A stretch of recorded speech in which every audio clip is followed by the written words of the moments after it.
இது அம்மாவுடைய நினைவாக அவங்களுக்கு பிடிச்ச எஸ்டேட் இது. அதனால் அவங்களுக்கு ஒரு செலவு வைக்கணும் அப்படிங்கிறத பூஜை போடுறதுக்காக வந்தேன். அதுக்கப்புறம் அரசாங்கத்துக்கு முறைப்படி பர்மிஷனுக்கு லெட்ரு கொடுத்தோம்.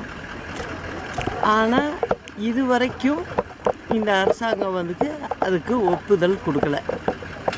ரொம்ப நாள் பெண்டிங் வச்சு எங்கள் மேனேஜர் தொடர்ந்து மாவட்ட ஆட்சியர் அலுவலகத்துக்கு போய் கேட்டோம்.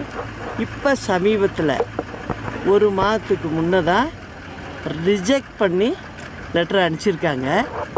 இப்போ நான் அதை திரும்ப என்னன்னு பார்த்து நான் அனுப்பி அதுக்கு பர்மிஷனை வாங்கி கட்டணும்னு நினைக்கிறேன்.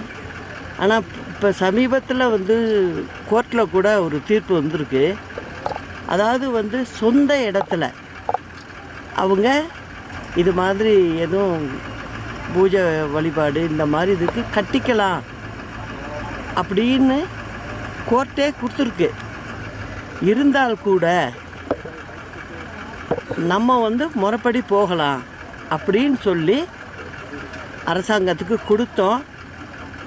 இந்த திமுக அரசாங்கம் அம்மாவுடைய எங்கள் சொந்த இடத்துல நம்மளுடைய சொந்த இடத்துல கட்டுறதுக்கு அனுமதி கொடுக்கலை.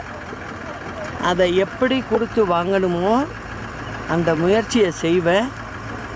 அப்படி அவங்க அம்மாவுக்கு இடம் கொடுக்க மறுத்தால் 26ஆம் ஆண்டு நிச்சயமாக தமிழ்நாடு மக்கள் அம்மாவுடைய ஆட்சியை எங்கள் வழியாக கொண்டு வருவாங்க.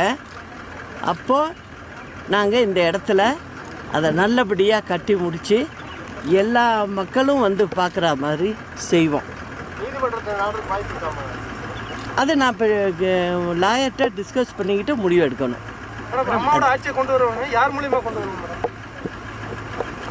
ஒரு ஆட்சி வரணும்னா அதுக்கு மக்கள் தான் துணை இருப்பாங்க.